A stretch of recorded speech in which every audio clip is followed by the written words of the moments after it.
Welcome to the Overstock Academy weekly podcast, where we help online sellers go from amateur sellers to elite online sellers in 8 weeks or less. We focus on finding on-sold name brand store overstock products and reselling them online in places such as eBay, Amazon, Shopify, and even your own website. Overstock products are the same highly profitable name brand products that you know and trust, which basically means that if you do it right, they almost sell themselves. And the do it right part is what this podcast is all about. Hello again, everyone. Welcome back to a brand new episode. Now, if you've been listening to me for a while now, you know that in our Ultimate Store Overstock Course and throughout Overstock Academy, our growth recommendation is this. Start with eBay first, get your feet wet, and get into the rhythm of the 4-step system we guide you in. Then once you have that locked down, expand into Amazon and finally your own website. In a future episode, I'll go into much more detail as to why we recommend this path and why it works for most our members. But in a nutshell, here's why we recommend this path. eBay is more lenient than Amazon. You can get away with rookie mistakes on eBay that you can't on Amazon. eBay also has very flexible product condition categories, which are perfect for store overstock products.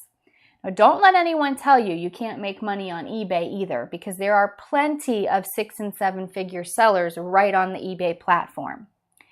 But once you have a good handle on the process, you can expand to Amazon.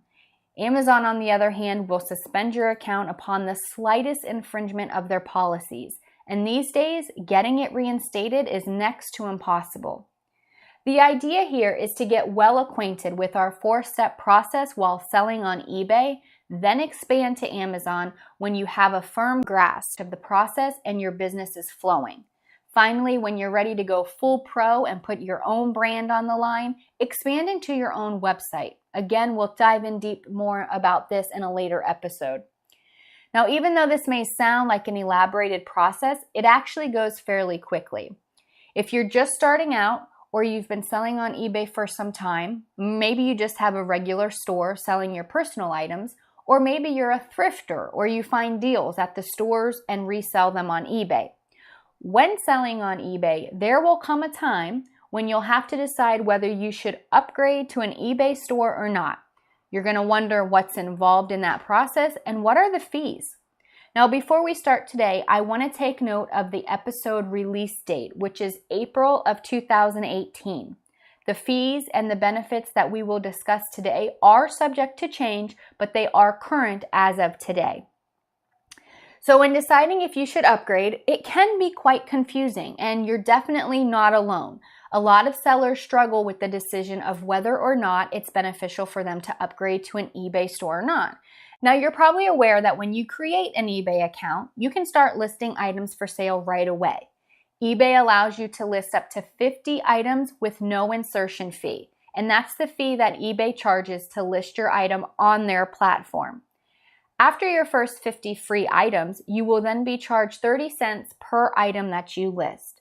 Now, when you get to the point in your business where you're close to around 250 listings, this is when you will want to start considering if an eBay store will be beneficial to you. So eBay offers 3 tier levels for their stores with a subscription fee and requirements for each tier. Before we start though, let me give you a couple definitions. So if you're unfamiliar with eBay, you'll know the terminology being used. All right, the first one is insertion fee. Like I just mentioned, this is the fee that you will pay when listing an item. When you list an item for sale on eBay, eBay charges a fee per listing per category. So if you choose to list your item in 2 categories, you also pay an insertion fee for the second category. If you relist your item, eBay charges an insertion fee for the original listing and each time your item is relisted. Insertion fees are non-refundable if your item does not sell. The next definition is good till canceled listings. Now, for good till canceled listings, eBay charges you an insertion fee every 30-day period. In this case, your listings will renew automatically every 30 days unless your item sells before that time frame, you cancel your listing, or your listing violates an eBay policy and they will end the listing for you. Good till canceled listings count toward your monthly zero insertion fee listings, and fee amounts are based on the terms in effect when the listing goes live and when it renews. So zero insertion fees. Every month you get up to 50 zero insertion fee listings, and you get more than that if you have an eBay store. We'll touch on that in a minute. You'll only pay insertion fees once you've used up those listings. Keep in mind that selling limits apply and certain categories are excluded from the zero insertion fee listing offer. So what this means is if you have your first 50 items are listed, you have not been charged an insertion fee for those. When your 51st item gets posted and listed for sale, you will then be charged your first insertion fee. Next is final value fees. eBay charges a final value fee when your item sells. Final value fees are calculated as a percentage of the total amount the buyer pays, including shipping and handling. Sales tax, though, is not included. All right, so back to those 3 tiers. So there are 3 tiers, like I mentioned, and they are basic, premium, and anchor. Let's go ahead and start with the basic tier level. This will be the tier that you will start off with when you're below or approaching 250 listings. Now, in order to be enrolled in this tier level, the only requirement is that you have an eBay seller account and be PayPal verified. Now, I know eBay did recently announce that being PayPal verified may not be a requirement any longer. Now, with the basic seller account, there is a monthly fee of $24.95 a month, or with an annual subscription with a 1-year agreement, you can reduce that amount to only $19.95 a month. With this account, you will take advantage of only a 20-cent listing insertion fee after your first 250 free listings. Your final value fee would be between 3.5% and at the highest it would be 9.15%.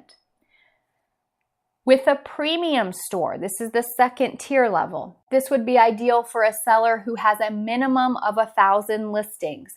You would get the discounted insertion fee of only 10 cents per item after you reach your first 1,000. And aside from your 1,000 listings, you will also have to be PayPal verified, and you will have to meet or exceed minimum seller performance standards. There would be a monthly fee of $74.95 unless, like the basic store, you had a 1-year agreement, and that would bring your monthly fee down to $59.95. And finally, the anchor store. This is the third and highest tier. This would be for a seller who's listing at least 10,000 items per month. There's a monthly fee of $349.95, but just like the other 2 store accounts, with an annual subscription, you would pay $299.95. The insertion fee per item after your first 10,000 items would only be 5 cents. And with this tier level, you would have access to dedicated support. This is the only tier level that offers this benefit. And just like the premium level, in order for a seller to obtain this tier level, they would need to be listing at least 10,000 items per month and be PayPal verified. They must also meet or exceed seller performance standards.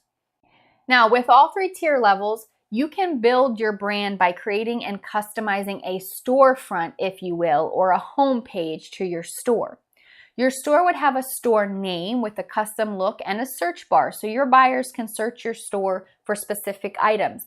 This is really useful for sellers who are selling like individual pieces and parts to specific items or clothing. Buyers can go directly to your store and search within your store to see if they bought a pair of pants, if they can find a matching shirt. Buyers love to buy from the same seller. All of your listings will automatically include a logo that the buyer can click on, and it'll bring them directly to your store so they can see all of your other items in one place. You would receive a custom web address to your store, and you could market that to your potential buyers so they can again see all of your items in one place. Within your store homepage, you will be able to promote 4 featured items, and this is really cool for those items that you want to push and get in people's face with. You can put those 4 featured items right on the front of your homepage, so that's the very first thing that buyers see when they land on your storefront page. With all three tiers, you are able to manage your sales using the eBay Seller Hub exclusive features. And a great feature, one of my favorites, is that you can put your store on what's called vacation mode. This is great for the times that you'll be away from your inventory and unable to ship items out right away. You will simply just put your store on vacation mode, allowing your items to still be listed and viewable to potential buyers, but there would be a little icon on your listing and it would let the buyer know that your item would not be shipped until a specific date, usually the date after you return. So they're not going to buy this item expecting it to be shipped in 2 days if you're not going to be returning to your products for another 2 weeks. So eBay does a good job with notifying the buyer of that so they're aware ahead of time. Again, it's one of my most favorite features of having an eBay store. All right, so these are the major benefits of upgrading to an eBay store. However, there are some other minor benefits that are included, such as eBay email marketing, branding your business name, as well as subscriber discounts, which means that you can take advantage of discounts on some services that eBay offers to help you manage and grow your business within the eBay platform.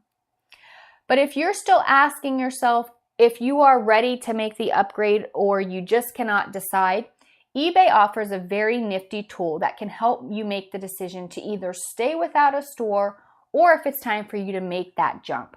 Now, if you go to the episode notes at overstockacademypodcast.com/117, I'm going to add a link in it to the eBay fee illustrator.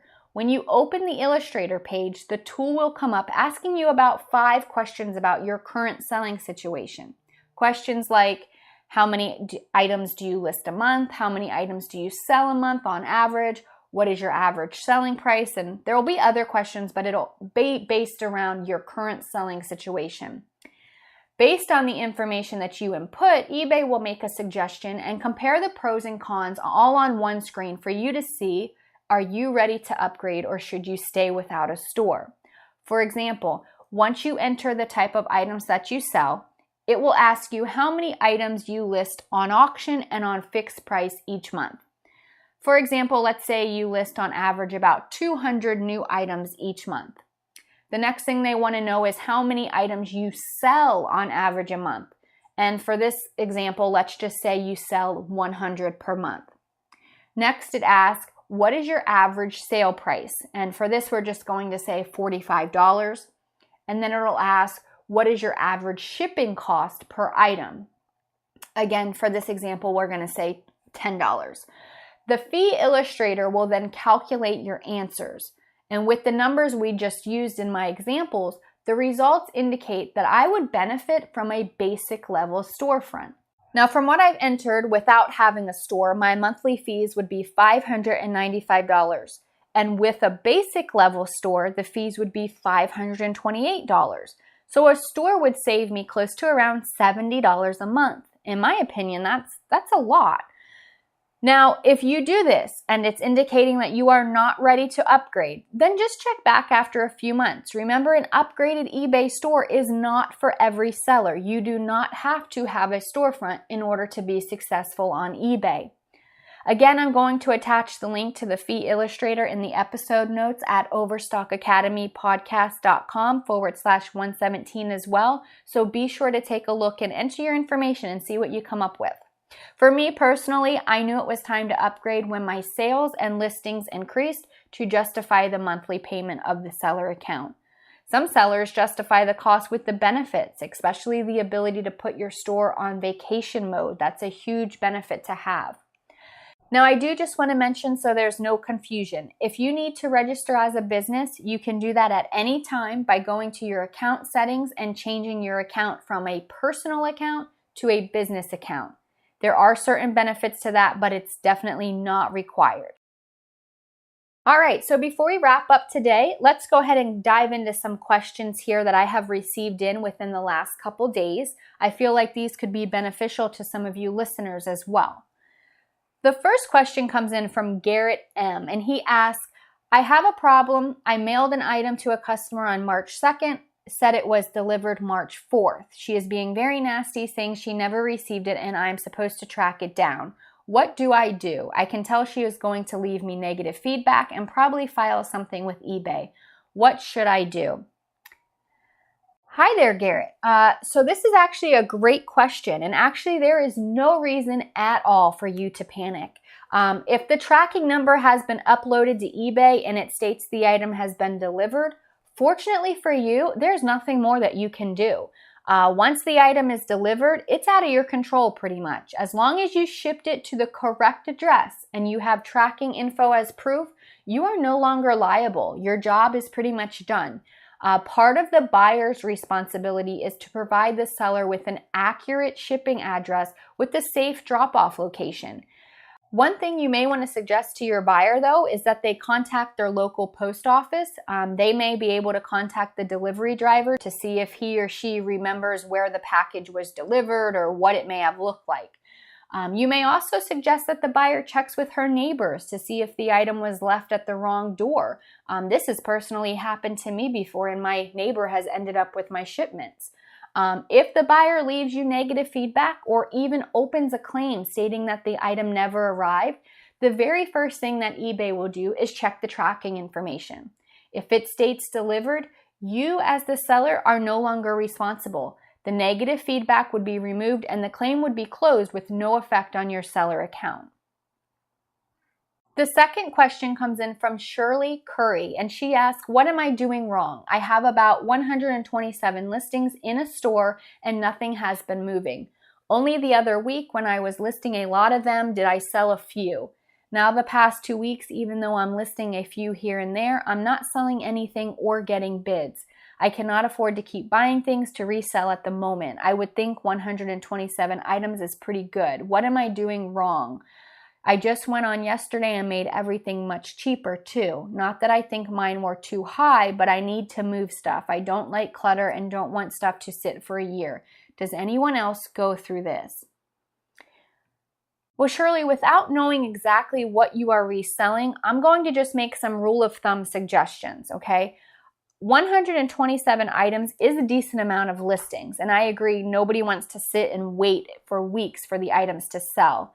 But when you mention and quote, made everything cheaper, you have to be sure you do this the right way. Okay, cheaper to you may still not make the item competitive enough to be sold. Dropping your price has to be done in a very strategic way. I explained this in detail in episode 106, which was titled The #1 Secret Tactic of Elite eBay and Amazon Sellers. Remember that other sellers are listing items after you and can undercut your prices quite a bit, especially after a 2-week period. But you have to remember also that price is not the only reason your items sell well or don't sell at all. You may also want to confirm that your listings are in the correct category, your pictures are appealing, and your item description is accurate and clear, causing no confusion for the buyer.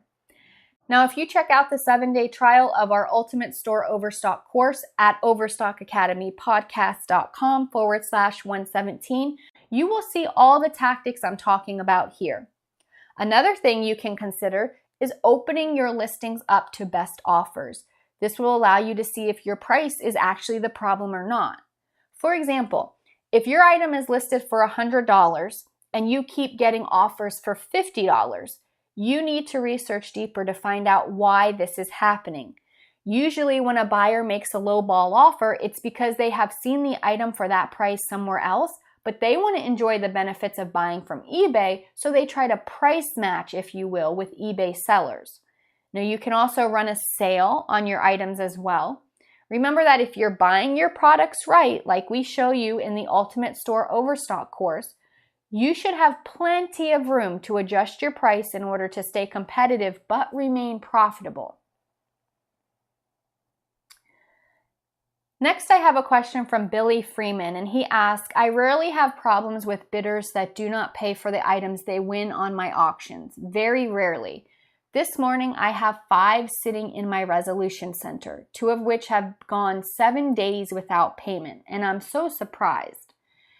I wish there was a way we could alert other sellers about our true experiences when it comes to things like this, because the feedback left by sellers is limited to only positive experiences. We aren't allowed to talk about anything negative, even when it happens. And B, it really causes problems when you have to wait for days hoping for a response and it never comes. Then we have to file the dispute, wait for more days for a response, and finally escalate to a claim before we can get a portion of our fees back and relist the item, all the while unable to have the item available for other buyers to see and possibly purchase. My point is, when you have something listed as buy it now, it is still available for others to purchase until it has been paid for. I would like to see eBay do the same for the auction style listings. Somehow it should still be able to be relisted and available to purchase until the winner of the auction has paid for their purchase. Any thoughts?